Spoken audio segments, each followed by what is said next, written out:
Hello, time for you. This is Rose Gwyther. I was having technical difficulties. I can't get the live into the Facebook, so I had to drop it into our group this afternoon because I wanted to use a computer to share my screen. So today I'm going to talk about toxins.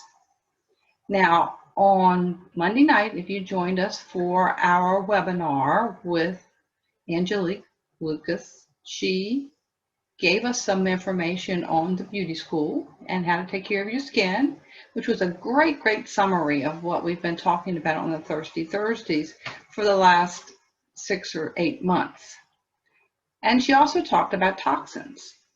But I wanted to instill that into you because it is so important of what you put on your skin every day at any time. So let me share my screen and we'll talk about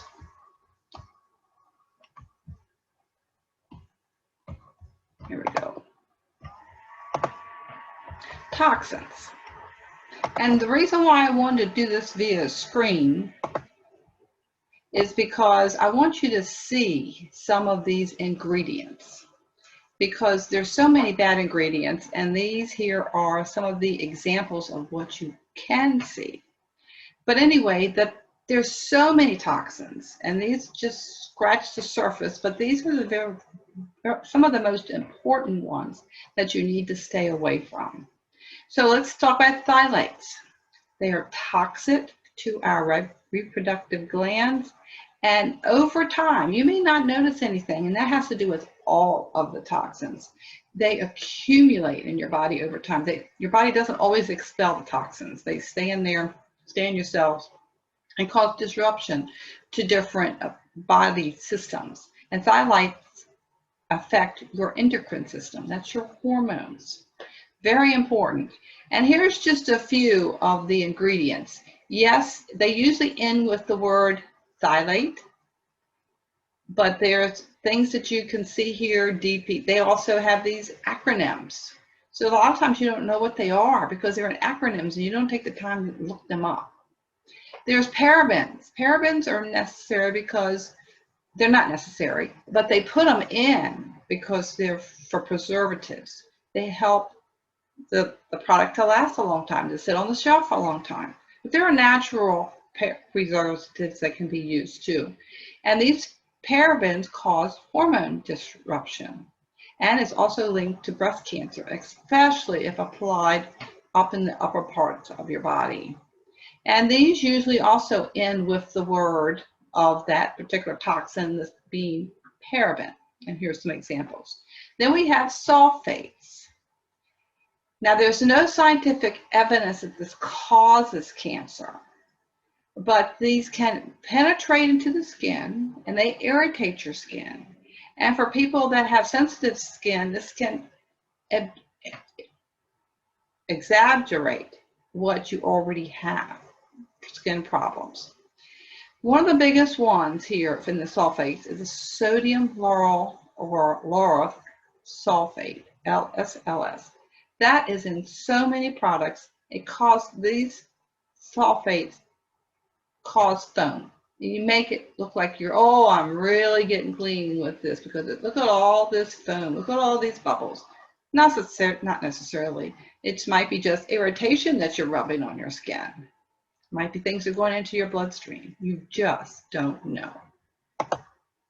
So fragrances. We've talked about fragrances before. Fragrances don't list their ingredients. They can have anything they want in there. All they have to do is call it a fragrance. They can be very harmful to the environment. They can cause skin irritations.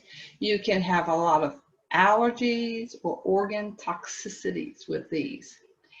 And the ingredients are concealed and it's protected by trade law. They don't have to say what their fragrance is. Anytime I see something on a product that just says fragrance, back on the shelf it goes. I don't even bother to take my time to buy it. They can be highly toxic. They commonly contain phthalates, which we just talked about, and because this helps the scent to last longer. sometimes these fragrances, I know one time I had a person that had a fragrance in the office setting, and I got a migraine. I never, hardly ever get headaches, and I had a migraine. Actually had to ask the person to go home and take a shower during lunch. It was that bad, and I had to leave the office. Anyway, it can be very harmful to people, fragrance, and be harmful to you when you put it on your skin because you don't know what you're putting on your skin. Then we have something called TEA and DEA, and also MEA that you can see here. Triethylamine and diethylamine. They're both considered harmful.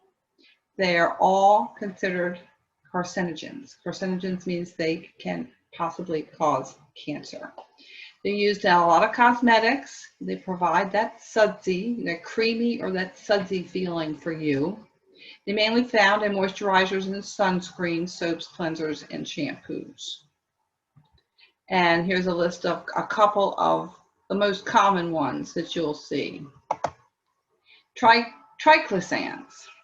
These are chemicals that help kill the bacteria so your product doesn't go bad. Also, it kills bacteria on your body. You remember we have the antibacterial hand soaps, and that some states have banned the triclosans in there. Europe has completely. But they're still in other personal care products. And they're one of the worst endocrine disruptors that you can have. So if you're putting on triclosans and phthalates and other things that are endocrine disruptors, you're bound to have some hormone problems or some growth problems. And they're overly used, and they say that 75% of the people have detectable levels of triclosans in their bloodstream. And here were two, they're very, very long, and ingredients that I found. And just any antibacterial anything, just stay away from it. That's your best bet. Then we have PEGs, polyethylene compounds. And you'll see a lot, PEG dash a number sometimes. These also are carcinogens that easily penetrate into your skin. So if they easily penetrate, they're probably getting in your bloodstream. Dioxin, you see a lot. You see a lot on the ingredients of this toxic products. And propylene glycol, it's basically antifreeze. You see that a lot in products. Just kind of like, you see both of those things, just put it back on the shelf. Then we have the vitamin A compounds, which are produce free radicals that can damage our DNA and skin sensitivity. And I've talked about the retinol palmitate. Young Living does or did have a few products that I talked about over the past 8 months that had retinol palmitate in it. And when I talk with Young Living, they are reformulating their products. And when they do, the retinol palmitate is coming out of the products. And I know they've taken it out of the kids' shampoo, I believe it was. So this just things that you need to look at. So how can you do that? You need to look up your ingredients. And here are some sites that I have found that seem to be pretty good. The one I like the best is the Environmental Working Group. To me, it's easy to use, maybe because I use it a lot. But you can go to the Skin Deep, I think it's the Skin Deep section, and you can put in a product. You can see if it's in there. You can put in an ingredient, and it will tell you what their rating is. It'll be green, yellow, or red. It's just like go, caution, stop. So if you see something that's green, go for it. It's good. Yellow, some caution. You need to read what the caution's for. A lot of times it's for the essential oils, because some essential oils can cause a sensitivity to your skin. But we know the essential oils are good. So I don't worry about that as much if it's because of the essential oils. Red, just stay away from it. Like the retinol palmitate is like a 7 or 8. So the higher the number, the worse the ingredient or the product. These other two sites that I found, the Non-Toxic Revolution and the Safe Cosmetic Red List, give you a lot of information. there is some searching, but not as nice as the Environmental Working Group. But just pay attention. I don't know why. I don't know. I just can't say enough for you to know what you're putting on your skin and your family and your children and your animals. You know, whatever you're putting on them, it's also, they're absorbing it. So what's in there? What kind of toxins are you putting on your family? So the best thing to do, I challenge you to take a product that you use every day, look up at least the first 10 ingredients. See what they are. If they're in the red, or the product itself is in the red, if you go into the Environmental Working Group, and that Safe Cosmetic Red List will have some products that are on their red list, which is don't use, the same thing as the Environmental Working Group.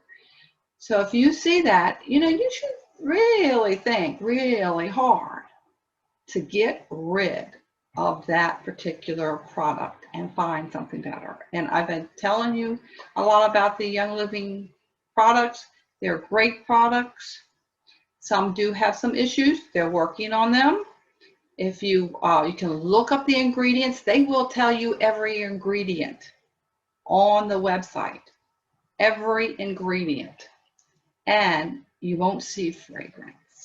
You will see what that fragrance is, and it's usually an essential oil, but you will never, ever see the word fragrance. So that's all I have for you today. And I've got to work on how to do Facebook Live with this. I've got some learning to do, and I will see you next week. Bye.